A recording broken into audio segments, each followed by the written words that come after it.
کیا اٹھا لیا؟ لائٹ کہاں سے؟ حضرات ایک ہمارے چچا جان کی لائٹ گم ہو گئی ہے یا ادھر ادھر اگر کھو گئی ہو، اگر وہ بھول گئے ہو، اگر آپ اٹھا لیے ہو تو وہ لائٹ لا کر کے یہاں دے دیں، وہ آپ کے پاس امانت ہے۔ میں گزارش کروں گا علامہ مفتی ظہور صاحب اللہ کے ہاتھ وہ لائٹ اگر کسی کو ملی ہو، ادھر ادھر اگر گر گئی ہوگی تو آپ لا کر لائٹ یہاں پہنچا دیں، مفتی صاحب چچا جان کو لائٹ دے دیں۔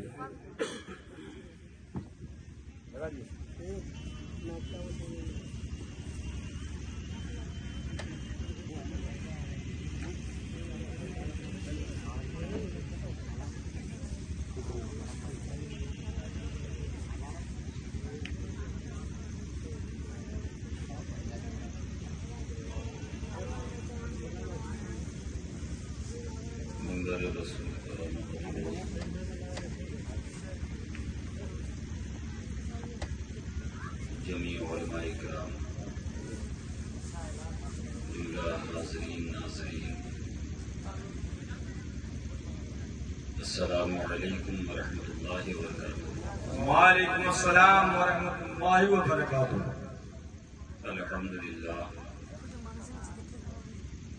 الحمد للہ رب العالمین والعاقبۃ للمتقین، سید الانبیاء والمرسلین، من کان نبیا وآدم بین الماء والطین، سید الکونین، امام القبلتین، جد الحسن والحسین، سید الصابرین وعلى الطیبین الطاہرین وعلى شیخ الاسلام والمسلمین سیدنا عبد القادر محی الدین وعلى سید الاولیاء ولی الہند سیدنا معین الدین وعلى سیف ربانی سیدنا نعیم الدین جیلانی رضی اللہ تعالی عنہم اجمعین وعلى آلہ وصحابہ اجمعین، اما بعد، اعوذ باللہ من الشیطان الرجیم، بسم اللہ الرحمن الرحیم، یا ایہا الذین آمنوا ادخلوا فی السلم کافہ، آمنت باللہ صدق اللہ العظیم وصدق رسولہ النبی الامین المتین المعین الکریم ونحن علی ذلک لمن الشاہدین والشاکرین والحمد للہ رب العالمین۔ غوث اعظم بمنی بے سر و ساما مددے، قبلہ دی مددے، کعبہ ایما مددے، عزبِ صدر الافاضل شیخ من بدر منیر، کیجئے امداد ہم سب کی یا غوث اعظم دستگیر۔ آمین آمین۔ کچھ عرض و معروض سے قبل نہایت ادب و احترام کے ساتھ اپنے آقا و مولا لمبے لمبے ہاتھوں سے بھیک دینے والے داتا، گنبد خضرا میں آرام فرمانے والے آقا، روحی فدا جناب احمد مجتبیٰ محمد مصطفیٰ مجتبیٰ مرتضیٰ صلی اللہ تعالی علیہ وسلم کی بارگاہ بے کس پناہ میں درودوں کی ڈالی محبت کی تھالی میں سجا کر پیش کرے، پڑھے بآواز بلند درود شریف، اللہم صلی علی سیدنا و شفیعنا حبیبنا نبینا مولانا محمد بارک وسلم صلو علیہ وسلم والسلام علیک یا رسول اللہ صلی اللہ تعالی علیہ وسلم۔ ایک مرتبہ اور بآواز بلند درود شریف کا نذرانہ پیش کریں۔ اللہم صلی علی سیدنا و شفیعنا سیدنا شفیع حبیبنا نبینا مولانا محمد وسلم صلو علیہ وسلم یا رسول اللہ صلی اللہ تعالی علیہ وسلم۔ حضرات، آپ کے دیار محبت میں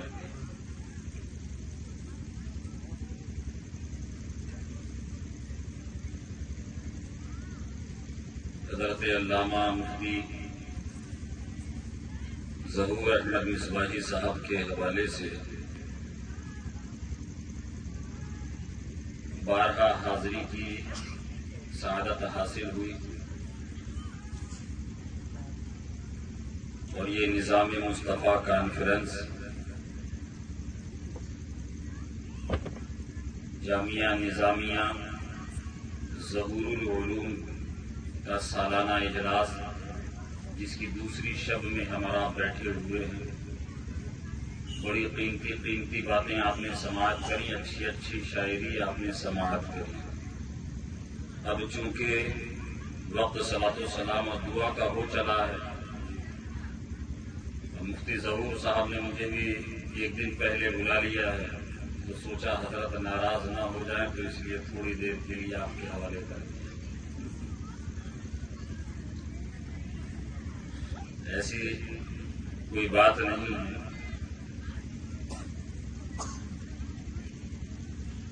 ہم تقریروں کے بھوکے نہیں ہیں۔ ہمارا مقصد یہ ہے کہ مسلک کا کام ہو، مدارس اہل سنت ترقی پا جائیں، آپ کے بچوں کی اچھی تعلیم و تربیت کا انتظام و انصرام ہو جائے، آپ ہمیں کوہ قاف میں بھی لے کر جائیں گے تو ہم وہاں بھی جانے کا تیار۔ سبحان اللہ سبحان اللہ۔ یہ مجمع، یہ شعبدے بازیاں، نعرے بازیاں، ریلیاں، ان کی الحمدللہ ہمیں ضرورت نہیں ہے، اس لیے کہ ہم نے جس والد اور جن اساتذہ کی انگلیوں کو پکڑ کے چلنا سیکھا ہے، سب سے پہلے انہوں نے ہمیں انہی چیزوں سے دور کرنا سیکھا ہے۔ بڑے خوش نصیب ہیں آپ نے مجھ سے بیشتر بھی علماء کرام کی زبانی اس بات کو محسوس کرنے کی کوشش کی ہو کہ آپ بہت خوش نصیب ہیں کہ اتنا متحرک، قابل عالم دین آپ کے اپنے مفتی ظہور صاحب کی شکل میں آپ کے درمیان ہیں۔ جہاں لوگ اپنی بلڈنگیں بنانے میں مصروف ہیں، ابھی مفتی صاحب کا آپ نے خطاب سماعت کیا، آپ نے سنا کہ مدرسے چلانے والے کس قدر صحبتوں سے گزرتے ہیں، یہ مدرسہ چلانے والے جانتے ہیں۔ اور غالباً مفتی ناہید اختر صاحب کا وہ ایک جملہ تھا کہ یا تو مدرسے خانقاہوں کی سرپرستی اور قیادت میں معقول چل رہے ہیں، یا کوئی بڑی انجمن یا بڑی سوسائٹی سے لوگ جڑے ہوئے ہیں تب چل رہے ہیں۔ تنہا مفتی ظہور صاحب اگرچہ اس بانس کی کھپچیوں کا بنا ہوا یہ چھوٹا سا ادارہ ہے، مگر اس بانس کی کھپچیوں اور ٹکٹر کو نہیں دیکھیے گا، بلکہ اس کے پیچھے چھپا ہوا مفتی ظہور صاحب کا مقصد ضرور دیکھیے گا۔ سبحان اللہ۔ اس لیے حضور صدر الافاضل رحمۃ اللہ علیہ نے ایک عرصہ پہلے جامعہ میں یہ ارشاد فرمایا تھا، اور میں یہاں پر اسی بات کو کوٹ کرتا ہوں، حضور صدر الافاضل کے اس قول کو کوٹ کرتا ہوں، جب برٹش گورنمنٹ نے حضور صدر الافاضل کو 3000 روپے ماہواری عالیہ یونیورسٹی کی صدارت، پرنسپل کا عہدہ دینے کے لیے کہا تھا کہ مولانا آپ کو یہ جو ہم دے رہے ہیں 3000 روپیہ، اس سے آپ کا ادارہ بہت شاندار چلے گا، بہت شاندار چلے گا۔ یہ 1912 اور 15 کے درمیان کی بات ہے، جس وقت اشرف علی تھانوی کو 750 روپیہ ماہواری برٹش گورنمنٹ دیا کرتی تھی، اس وقت حضور صدر الافاضل کو 3000 روپے کا آفر ہوا تھا۔ حضور صدر الافاضل رحمۃ اللہ علیہ نے اس پیغام کو لانے والے قاصد سے کہا کہ جا کر ان کو بتا دینا کہ نعیم الدین نے یہ کہا ہے کہ آسمان کے سورج سے جا کر کہہ دو وہ اپنی کرنوں کو سمیٹ کے رکھے۔ واہ واہ، آسمان کے سورج سے جا کر کہہ دو وہ اپنی کرنوں کو سمیٹ کر رکھے، میں اپنے گلشن کے ذرے ذرے کو خود چمکنا سکھایا۔ نعرہ تکبیر، نعرہ رسالت۔ میں اپنے گلشن کے ذرے ذرے کو خود چمکنا سکھا رہا ہوں۔ جب اسی ام المدارس، جب اسی ازہر ہند سے پڑھنے والے ذرے چمکے ہیں تو کوئی حضور حافظ ملت بن کے چمکا ہے، کوئی مجاہد ملت بن کے چمکا ہے، کوئی سرکار کلا بن کے چمکا ہے، کوئی صدر العلماء مفتی غلام جیلانی میرٹھی کے نام سے جانا اور پہچانا گیا ہے۔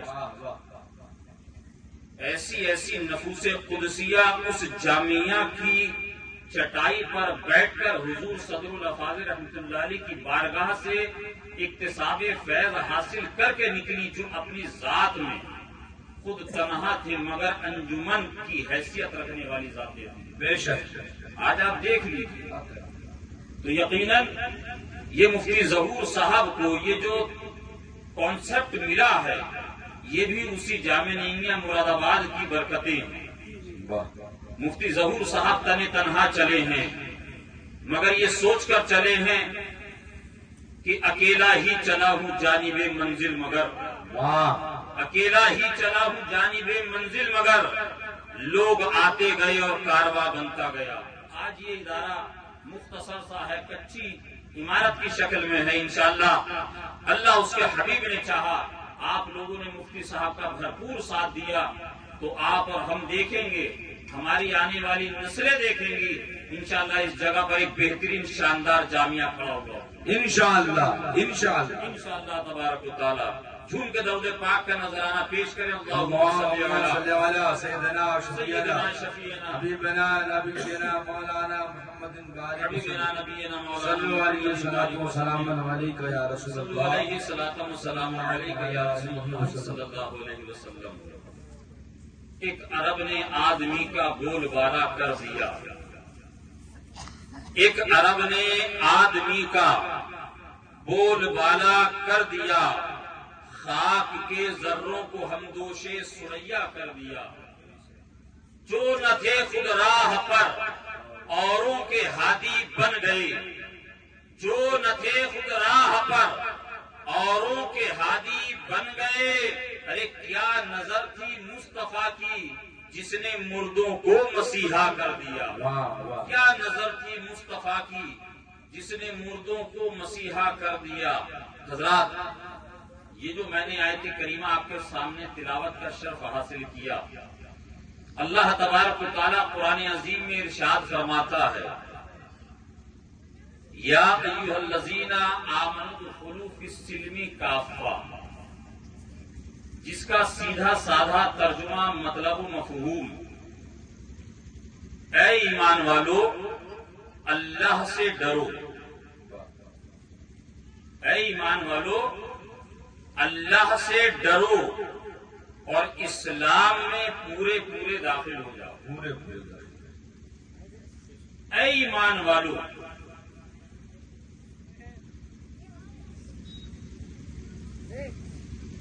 آیت مقدسہ کا ترجمہ سننے کے بعد آپ کے ذہن میں یہ سوال پیدا ہو سکتا ہے کہ حضرت نے آیت کریمہ کی جو تلاوت کیا اس کا ترجمہ خود ہی بیان کر رہے ہیں، اے ایمان والو، جی اے ایمان والو، اور حضرت خود ہی فرما رہے ہیں کہ رب فرماتا ہے اسلام میں پورے پورے داخل ہو جاؤ۔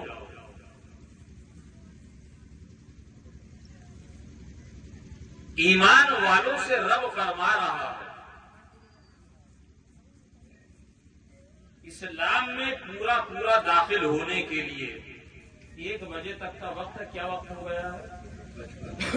5 منٹ کے اندر انشاءاللہ 7 منٹ کے اندر اپنی گفتگو اس آیت کا انشاءاللہ تبارک و تعالیٰ دعا آپ کو سمجھاؤں گا. مکمل انشاءاللہ گفتگو کل آپ اس پر سمجھ کریں انشاءاللہ. رب فرماتا ہے ایمان والو اسلام میں پورے پورے داخل ہو جاؤ. اے مولا ہم تو اسلام میں داخل ہو گئے اور یہ ہم نہیں کہہ رہے ہیں مولا، یہ تو خود فرما رہا ہے. تو ہمیں ایمان والا فرما رہا ہے. یا ایھا الذین آمنو، اے ایمان والو، اے ایمان والو، اے مولا ہم تو مسلمان ہو گئے، ہم تو ایمان لے آئے مولا، ہم نے اسلام کے دامن کرم میں جگہ بنا لی ہے مولا، ہم اسلام کے دامن کرم میں آ چکے ہیں. اب کون سے اسلام میں پورے پورے داخل ہو جائیں؟ وہ کون سا اسلام ہے؟ وہ کون سا دین ہے؟ وہ کون سا مذہب ہے جس میں رب تبارک و تعالیٰ ایمانداروں کو پورا پورا داخل ہونے کا حکم فرما رہا ہے؟ اے مسلمانوں اس آیت کریمہ کی تفسیر آئیے حضور صدر الافاضل کی بیان کرتا ہوں. حضور صدر الافاضل رحمۃ اللہ علیہ اس آیت کریمہ کی تفسیر میں یوں بیان کرتے ہیں. اللہ تبارک و تعالیٰ نے فرمایا یا ایھا الذین آمنوا ادخلوا فی السلم کافہ، اے ایمان والو اسلام میں پورے پورے داخل ہو جاؤ. مطلب کیا ہے؟ مدعا کیا ہے؟ رب کا حکم کیا ہے؟ رب فرمانا کیا چاہ رہا ہے؟ اس کا مدعا کیا ہے؟ حضور صدر الافاضل رحمۃ اللہ علیہ فرماتے ہیں اے لوگوں اگر جاننا چاہتے ہو اس آیت کریمہ کا مدعا کیا ہے، اس کا مقصد کیا ہے، رب کیا فرما رہا ہے، تو آؤ ذرا بیک گراؤنڈ کا جائزہ لو، ذرا تاریخ کا مطالعہ کرو، ذرا دوسری اقوام کا بھی جائزہ لو. ذرا دیکھو تو صحیح اسی روئے زمین کے اوپر ایک قوم ہے جسے عیسائی کہا جاتا ہے، ایک قوم ہے جسے یہودی کہا جاتا ہے. آپ ذرا ان کے یہاں ان کے مذہبی رسومات کے بارے میں جانکاری حاصل کیجئے، اس کے بارے میں مطالعہ کیجئے، ان کے بارے میں ریسرچ کیجئے. آپ بات سمجھ جائیے گا. کیا سمجھ جائیے گا؟ ان کے یہاں کا ایک دستور تھا، ان کے یہاں کا ایک رواج تھا. اگر کوئی دوسرے مذہب کا مذہب عیسائیت کو قبول کرتا، ان کے مذہب میں آتا، ان کے مذہب کو اختیار کرتا، وہ کہتے اگر تم ہمارے مذہب میں آنا چاہتے ہو، ہمارے دین کو اختیار کرنا چاہتے ہو، ہمارے دین میں آنا چاہتے ہو، ایک کام کرو، ایک مخصوص قسم کا رنگ ڈال کر ایک پانی کے اندر گھول دیا جاتا. حضور صدر الافاضل فرماتے ہیں کہ وہ زرد رنگ کا استعمال کرتے، ایک پانی کے اندر زرد رنگ کو گھول دیتے اور کہتے اب تم اس پانی سے غسل کر لو، تم اس پانی سے نہا لو. مقصد یہ ہوتا تھا اب جب تم اس پانی سے نہا لو گے، جب تمہارے اوپر وہ رنگ آ گیا، ان کا مدعا یہ ہوتا تھا، ان کا مقصد یہ ہوتا تھا، اس کام کے پیچھے ان کا کانسیپٹ یہ ہوتا تھا اب تم پورے پورے ہمارے دین میں داخل ہو گئے ہو، اب پورے پورے ظاہر بھی تم ہمارے دین میں آ گئے ہو، ظاہر بھی ہمارے دین میں آ گئے ہو اور باطن بھی ہمارے دین کا اختیار کر چکے ہو. اے میرے دوستو ان تمام مذاہب اور تمام ادیان باطلہ کی رد میں رب تبارک و تعالیٰ نے اس آیت کریمہ کا نزول فرمایا اور اپنے حبیب کی زبان سے، اپنے حبیب کی زبان فیض ترجمان سے ارشاد فرمایا اے حبیب آپ فرما دیجئے، تمام لوگوں سے فرما دیجئے یہ جو رنگ ڈال کر نہلا کر اوپر سے غسل دے کر یہ سوچتے ہیں، یہ سمجھتے ہیں کہ یہ پانی میں رنگ گھول کے ڈالنے والے، یہ پانی میں رنگ گھول کے نہانے والے یہ سوچتے ہیں کہ ان کے دین میں آ گئے، ان کے دین میں آ گئے. ارے سنو رب فرماتا ہے یا ایھا الذین آمنوا ادخلوا فی السلم کافہ، اے ایمان والو اسلام میں پورے پورے داخل ہو جاؤ. ایسے داخل ہو جاؤ یہودی چاہے تو نہ نکال سکے، نصرانی چاہے تو نہ نکال سکے، مجوسی چاہے تو نہ نکال سکے. تم ایسے اسلام میں داخل ہو جاؤ تمہیں دیکھنے والا ظاہر سے کہے ارے یہ دیکھو مصطفیٰ کا غلام جا رہا ہے، ارے تمہیں دیکھنے والا یہ کہے یہ دیکھو سچا مسلمان جا رہا ہے. تم محفل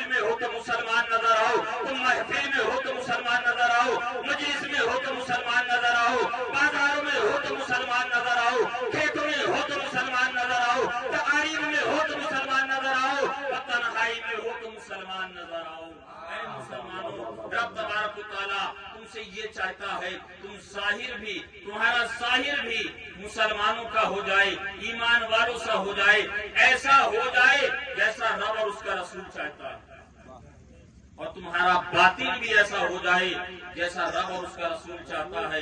اس لیے ہم ظاہر میں، محفل میں، سماج میں جب ہوتے ہیں تو بہت پارسا ہوتے ہیں۔ ابھی مفتی صاحب نے کہا کہ رات کو موبائل کے ذریعے فحش تصویریں دیکھی جاتی ہیں، محفل میں تو ہر کوئی پارسا نظر آتا ہے، مگر کیا اس کی تنہائی بھی اچھی ہے؟ کیا وہ تنہائی میں بھی اچھا ہے؟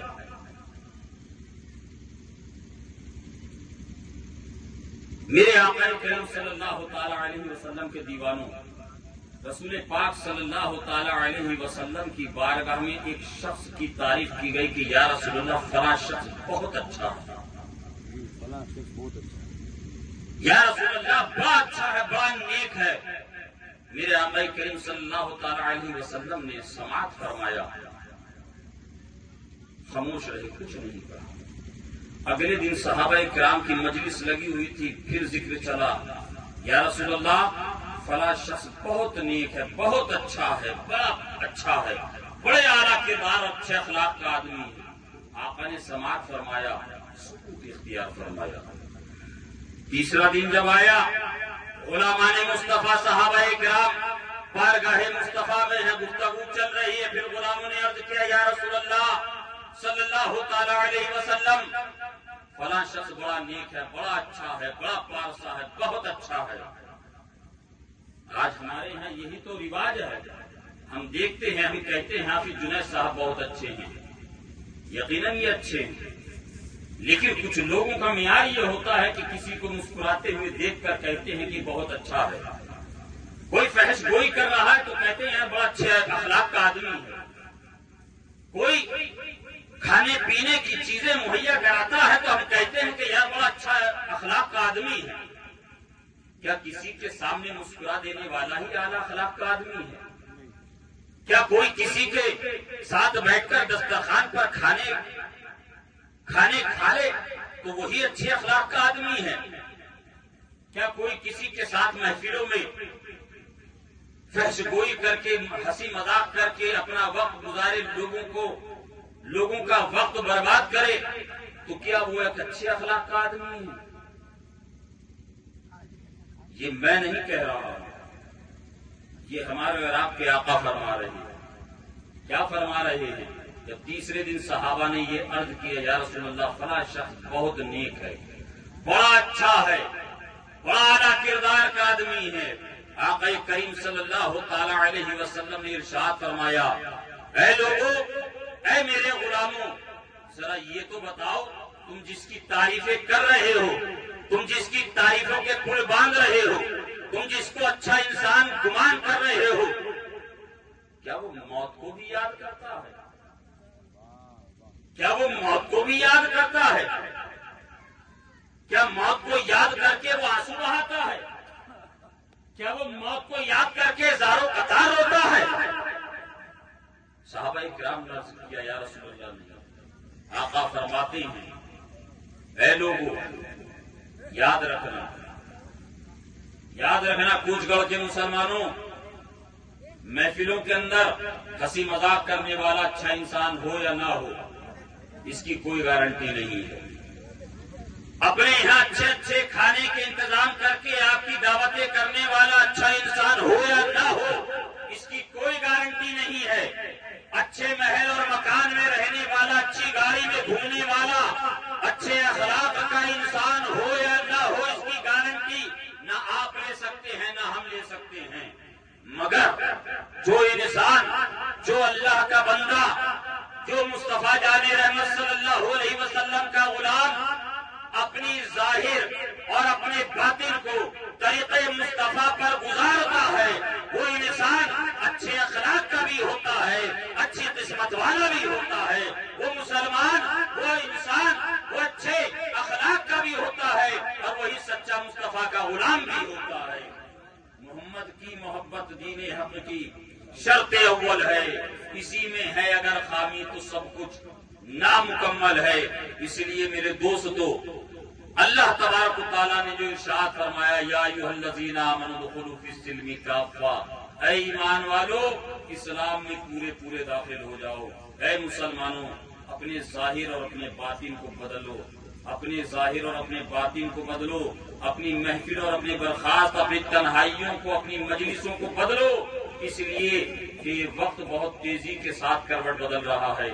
تم محفلوں میں بیٹھ کر کامیاب ہو یا نہ ہو، اگر تنہائی میں تم نے اپنے اعمال کا محاسبہ کر کے اپنے رب کی خشیت میں، اپنے آقا کریم صلی اللہ تعالی علیہ وسلم کی محبت میں ایک آنسو کا قطرہ اپنی آنکھوں سے گرا دیا اور رب نے وہ قبول کر لیا، تو یقین مانو تمہارا دنیا میں آنا بھی کامیاب ہو جائے گا اور انشاءاللہ تمہاری آخرت بھی بہتر ہوتی ہوئی نظر آئے گی. اللہ تبارک و تعالی ہمیں اور آپ کو کہنے سے زیادہ عمل کی توفیق عطا فرمائے.